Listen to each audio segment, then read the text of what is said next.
am a 39 years old male, and I lost my late wife 6 years ago. I have a 16-year-old son, Daniel, and I recently got engaged to my fiancé of 2 years. Her mom and I aren't on good terms because of how she behaves. She's a controlling, self-centered, Dolly Parton wannabe. I learned to ignore, but she's been annoying Daniel and criticizing his personality regularly. He's a private kid and still hasn't gotten used to the new family dynamic, but he's in therapy and is doing fine. She keeps diagnosing him left and right, calling him antisocial, autistic and other crap. Fact is, Daniel is a shy, well-mannered kid, but people confuse that with being antisocial. Mother-in-law tried several times to force Daniel to open up by embarrassing him with personal questions on family dinners and test his personality type. I've realized the effect her behavior had on Daniel, so I gave him the choice to no longer be in the same room / house as mother-in-law, and he appreciated this a lot. Mother-in-law didn't like that Daniel kept his distance and no longer visits and kept ing about how spoiled he will become for her daughter to deal with. I told her to stop bringing it up, but she cried, "I'm just doing this for Danny." Last week she visited unexpectedly, wanting to say hi to Daniel. After Daniel greeted her, he went into the bathroom and she went into the living room with my fiancé. I was in my bedroom when Daniel came and said his journal was gone. We looked for it but didn't find it. I asked my fiancé, who was alone in the kitchen, but didn't see it. I paused for a second to ask where mother-in-law was. My fiancé said in the living room, but I saw her coming down the stairs. I asked where she was. She said the bathroom. I saw her purse in hand, so I bluntly asked if she took Daniel's journal. She looked offended and called for my fiancé when I insisted to see inside her purse. She wanted to leave, but I didn't let her. Fiancé told me to stop it, but I insisted, and the journal was there. Mother-in-law tried to explain this was her only chance to get to know Daniel better because she cares about him. I blew up at her and berated her for stealing from my son and told her she's banned from my house for the stunt she pulled. She argued with me, then left. My fiancé apologized for her but said banning her from the house was over the top. It backlashed and father-in-law argued and hoped his daughter realizes how I am and call off the wedding for refusing to apologize to Mil. Fiancé said her family won't come to the wedding till I reconcile with her mom and cancel the ban, but I won't let my son be disrespected in his own house and asked my fiancé to understand. I'm refusing to reconcile but am aware this could ruin my relationship with all my in-laws, not just mother-in-law, and my fiancé thinks I'm selfish to cause drama. I am a 43 years old female, have been with my partner, he's 50, for 6 years now. We have been living together for 5 of them. We are not married and we do not plan to marry in the future. I have a son, he's 19, that is currently a high school senior. My partner has a daughter, she's 21, who is going to college. When I met my partner, I was a widow of 3 years. I am lucky enough to have a very lucrative business and some family money. Also, my late husband left a substantial estate, including the house we live in. The house is a family home, so it passed to my son as the only heir. My partner also makes good money and the difference in our lifestyles was pretty much negligible. But while I and my late husband made sure to not spoil our son, he was responsible for keeping his room clean. Even though we have a housekeeper, he had chores during the weekends. We taught him how to cook, his allowance is reasonable, he has to save for expensive purchases like a car, a PS5, etc. My current partner and his ex-wife spoil their daughter rotten. Due to an incident when we first moved in together, she demanded my son's bedroom since it was the second biggest. Got rejected since it was his home and she only spends the weekend. And after some family therapy, we agreed that she will be treated like a guest by me. She will have to follow the house rules and that at the extent of our relationship. Now while she is spoiled, she is a good girl, academically excellent. Except for the aforementioned incident, very respectful and just a pleasant young woman. The problem is that I did not know the extent to which my partner spent money on her. He pays some money as rent that I put into my son's college fund and we split the common bills in half. Everything else is our own responsibility, so we don't know much about each other's finances. Now my son is planning to do a tour of East Asia during the summer and I was happy to give him the money to do so. as a gift for getting into a very prestigious college. When my stepdaughter heard about it, she asked her dad to pay for a tour of Europe, since he didn't send her on one after she got into college.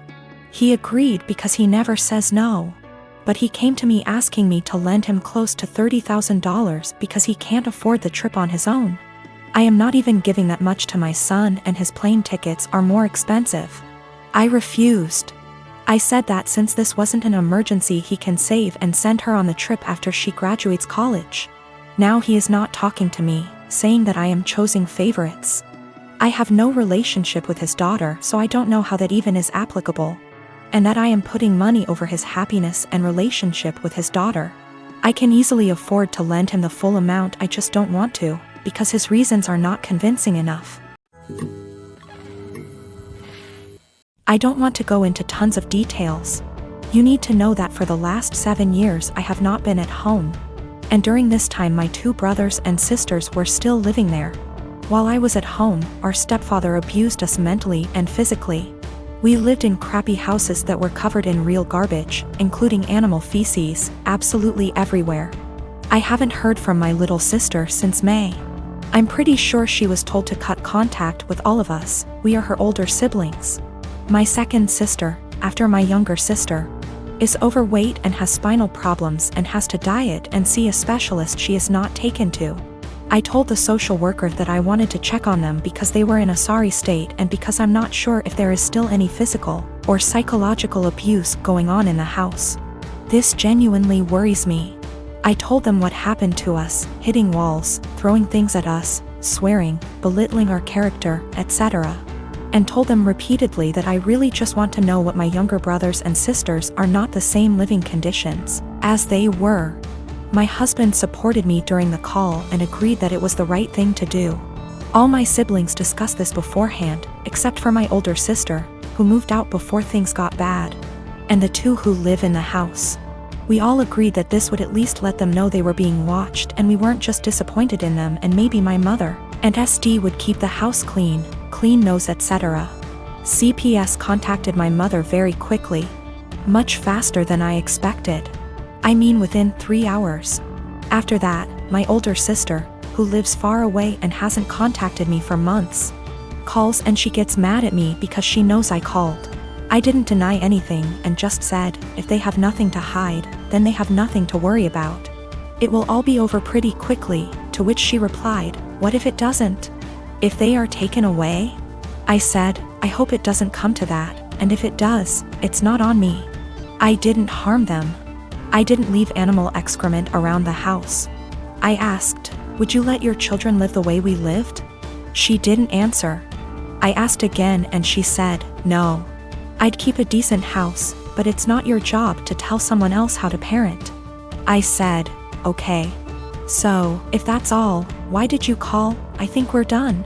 She told me that we all need to get over what happened to us and move on. She left long before the violence started and she wasn't around, regardless of my personal experience. I can't help but feel like I did something wrong. I have limited contact with my mother because of her husband, and she denies that any of us have ever been abused. My sister asked, why don't you just come in and see the conditions? I told her, I can't be around my stepfather. I refuse to expose myself to this negativity again. Even though my husband and siblings agreed that it was the right thing to do, I still can't help feeling wrong because of it. Like it wasn't my place. But if it wasn't my place, then whose was it? I really would like a third-party opinion on what I did. Am I wrong in reporting my family? Honestly, should I have just kept my mouth shut? I don't mind if I don't have any contact with my mom or older sister. They don't even know that I'm almost 4 months pregnant because we don't talk very much. So the possibility that I'll never have a real relationship doesn't bother me. What worries me is that I don't know if I was right. I called my mother's CPS based on previous experiences of psychological and physical abuse by our stepfather. I have not heard anything from my younger brothers and sisters for a long time, because communication was interrupted. We lived in appalling conditions. There were animal feces, rubbish and mess everywhere. We were beaten, things were thrown at us, etc. I told the police that I was not sure if something was going on for sure because, again, no contact. But I wanted them to check on my siblings. Was I completely out of sorts? My wife and I bought a 4-bedroom house in PA that my son lives in. Our son went to college in PA and wanted to stay in the area. So we bought the house as a second home. We live in NJ and commute into Manhattan for work. We figured that he would have a place to live and we could visit every so often and spend some quality time together. We pay the taxes and services / maintenance on the house. Our son pays for his groceries and the house utilities. All was going well for a few years. Our son meets a girl and they get serious. We met her and she seems nice enough. They announce their engagement and she moves into the house with our son. Now for the problem, the wedding. We hold a little get-to-know-you barbecue at the PA house. My son and daughter are there, as are our son's fiancé and her parents. And sisters. We all seem to be getting along well. My wife, daughter and the fiancé go into the house along with her mother and sisters and my son. A few minutes later my wife and daughter come out and are really upset. They come over and tell me we're leaving and driving back to NJ. I try to find out what happened. Once we get back to NJ and they calm down, they tell me that our son and his fiancée along with her family don't want us at the wedding. According to what I was told, we're not their kind of people. I was livid. I called my son and asked him WTH this was about. He tells me that her family feel that we are not good enough and will embarrass them at a family wedding, and that we are all uninvited from the wedding. I let a week go by to calm myself down and drive back to the PA house. The new future in-laws are in the house along with the fiancé. It appears that they all moved into the house. They ask me why I'm there. I tell them that since we aren't invited to the wedding, I was coming over to talk to my son. They tell me to leave their house. I lost it and told them that they had 30 days to get out. Tell my son I'm selling the house and he could find somewhere else to live with all of you. I go to a realtor in town and list the house for sale. They call my son at work and tell him what I said. Apparently they thought that he owned the house. He calls me and asks why I'm selling his house. I tell him I paid for it along with the taxes on it and it is mine. He was living there rent-free, but since he doesn't want us in his new life, he has to get out.